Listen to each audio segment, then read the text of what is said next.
जय श्री राम भक्तों। मैंने पिछले कुछ महीनों से श्रीमद् वाल्मीकि रामायण के भाव को अपलोड करने का कार्य आरंभ किया था, किंतु बीच में कुछ व्यस्तता समझिए या कुछ अन्य कारण ऐसे हुए कि काफ़ी लंबे समय तक मेरा ये कार्य अवरुद्ध हो गया, अर्थात रुक गया। अब मैं इसे निरंतरता देना चाहता हूँ, तो आप सुनिए। पिछले एपिसोड में हमने श्रीमद् वाल्मीकि रामायण के बालकांड का जो 9वां सर्ग है उसको अपलोड किया, जिसमें मंत्री सुमंत्र का राजा दशरथ को ऋष्यशृंग मुनि को बुलाने की सलाह देते हुए उनके अंग देश में जाने और शांता से विवाह करने का जो प्रसंग है उससे संबंधित विषय रखे गए। आज जो है 10वां सर्ग आपके समक्ष प्रस्तुत करने जा रहा हूं। तो 10वीं सर्ग का जो सार है वो ये है कि अंग देश में ऋष्यशृंग के आने तथा शांता के साथ विवाह होने के प्रसंग का थोड़ा विस्तार से वर्णन यहाँ पर दिया गया है।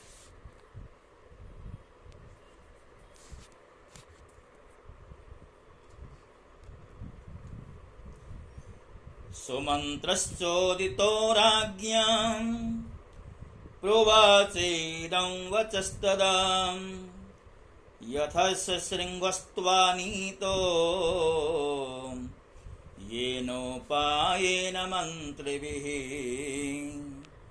तन्मे निगदितं सर्वं शृणु मे मंत्रिभिः सह।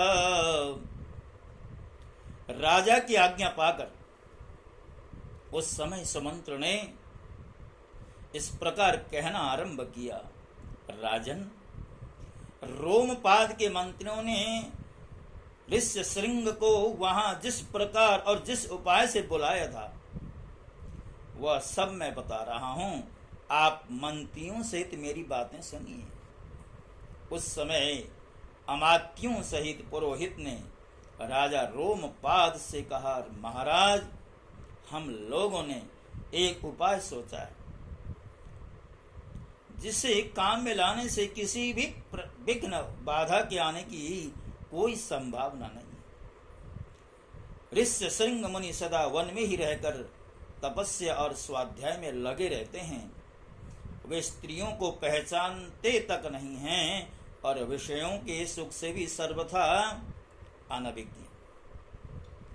हम मनुष्यों के चित्त को मत डालने वाले मनोवांछित विषयों का प्रलोभन देकर उन्हें अपने नगर में ले आएंगे, अतः इसके लिए शीघ्र प्रयत्न किया जाए। यदि सुंदर आभूषणों से विभूषित मनोहर रूप वाली वेश्याएं वहां जाएं तो वे भांति भांति के उपयोगी भौतिक उपायों से उन्हें अपने वश में करके नगर में लेकर के आएंगी।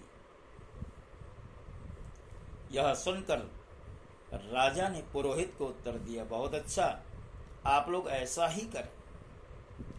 आज्ञा पाकर पुरोहित और मंत्रियों ने उस समय वैसी ही व्यवस्था की।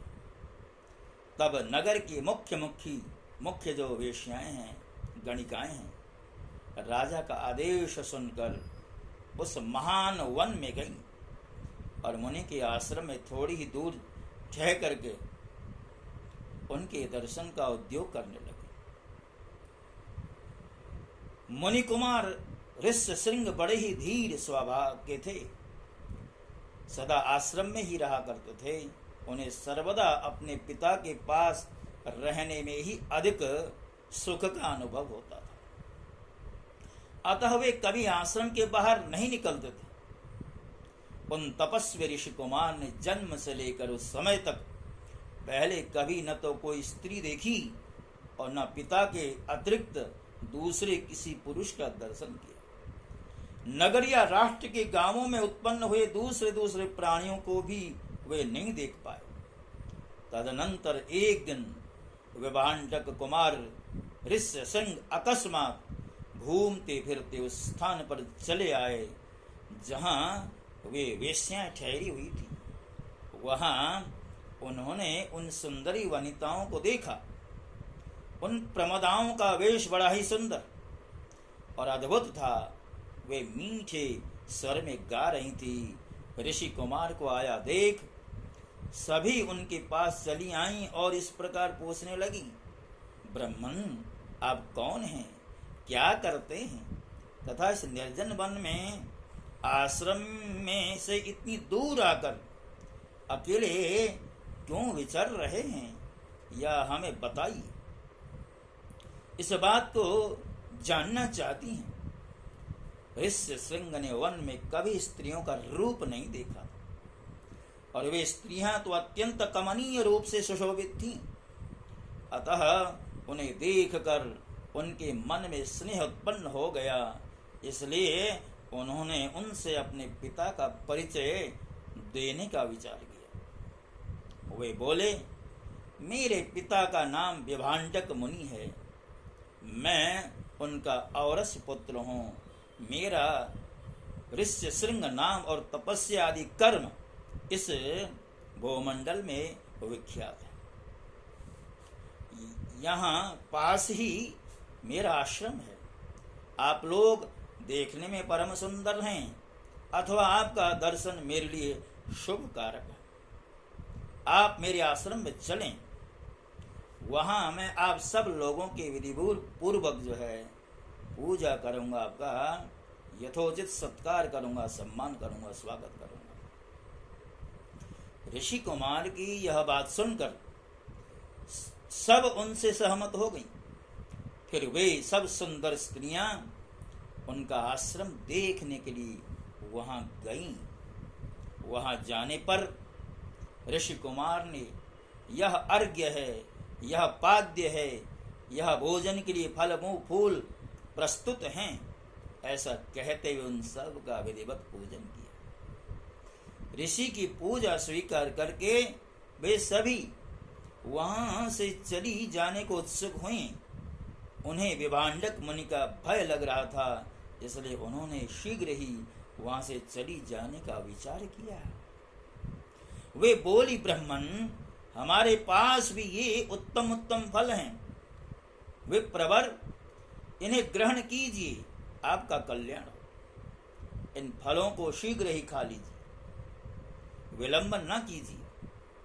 ऐसा कहकर उन सब ने हर्ष में भरकर ऋषि का आलिंगन किया और उन्हें खाने योग्य भांति भांति के उत्तम पदार्थ, बहुत सी मिठाइयां भी दी। उनका रसस्वादन करके उन तेजस्वी ऋषि ने समझा कि ये भी फल हैं, क्योंकि उस दिन के पहले उन्होंने कभी वैसे पदार्थों का सेवन नहीं किया था। भला सदा वन में रहने वालों के लिए वैसी वस्तुओं के स्वाद लेने का अवसर ही कहाँ प्राप्त होता है। तत्पश्चात उनके पिता विभांडक मुनि के डर से डरी हुई वे स्त्रियां व्रत और अनुष्ठान की बात बता उन ब्राह्मण कुमार से पूछकर उसी बहाने वहां से चली गई। उन सब की चली जाने पर काश्यप कुमार ब्राह्मण ऋष्यशृंग मन ही मन व्याकुल हो उठे और बड़े दुख से इधर उधर टहलने लगे।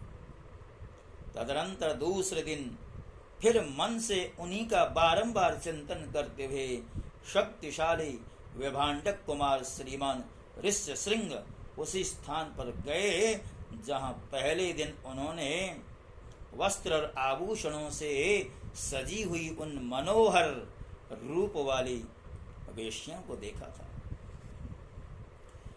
ब्राह्मण ऋष्यशृंग को आते देख तुरंत ही उन वेश्याओं का हृदय प्रसन्नता से खिल उठा।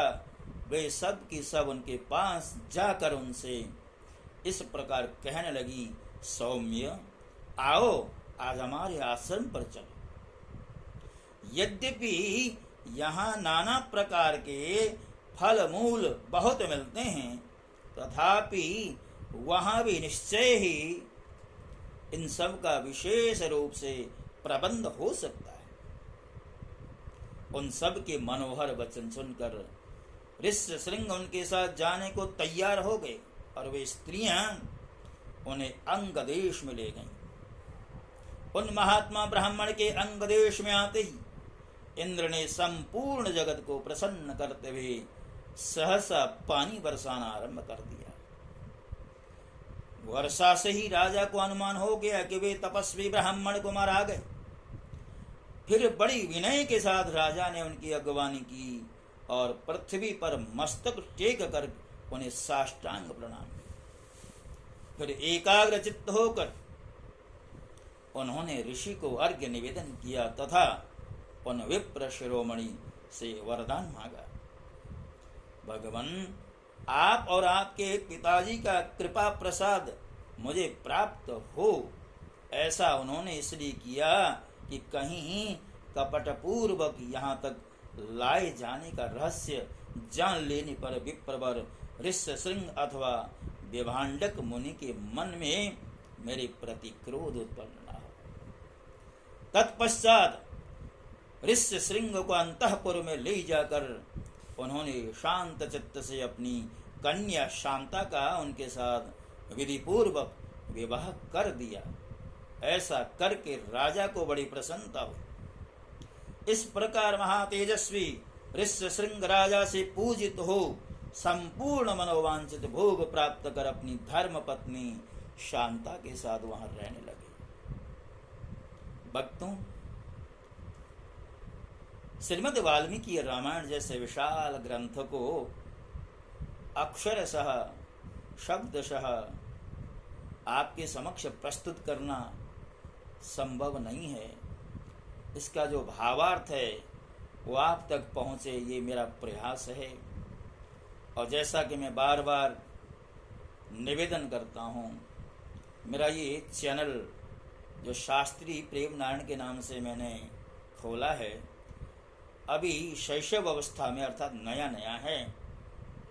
अभी सदस्यों की संख्या बहुत न्यून है। जिनके पास भी मेरा ये जो है कंटेंट है पहुँचे, अब जो जिन्होंने सब्सक्राइब कर लिया है उनके पास तो स्वाभाविक रूप में पहुँच ही गया होगा। किंतु जो ऐसे भी लोग हैं, मोबाइल में जब यूट्यूब में सर्च कर रहे होते हैं तो जो प्रसंग उन्हें अच्छे लगते हैं उनको देखते हैं, सब्सक्राइब भी करते हैं, नहीं तो वो स्क्रॉल करते हुए आगे बढ़ते हैं। तो मैं ऐसी आशा करता हूँ कि मेरे इस कंटेंट को भी एक बार सुन लें, देख लें, समझ लें, और आपको कहीं से भी थोड़ा भी कुछ प्रासंगिक और सांदर्भिक लगता हो तो आप अवश्य मेरे इस चैनल को सब्सक्राइब कर दीजिए, लाइक का बटन दबा दीजिए, बेल का आइकन दबा दीजिए, जिससे कि अधिक से अधिक लोगों तक मेरा ये प्रयास पहुँचे और मैं अपने आप को कृतार्थ समझ सकूं। इन्हीं शब्दों के साथ सबको मेरी ओर से जय श्री राम।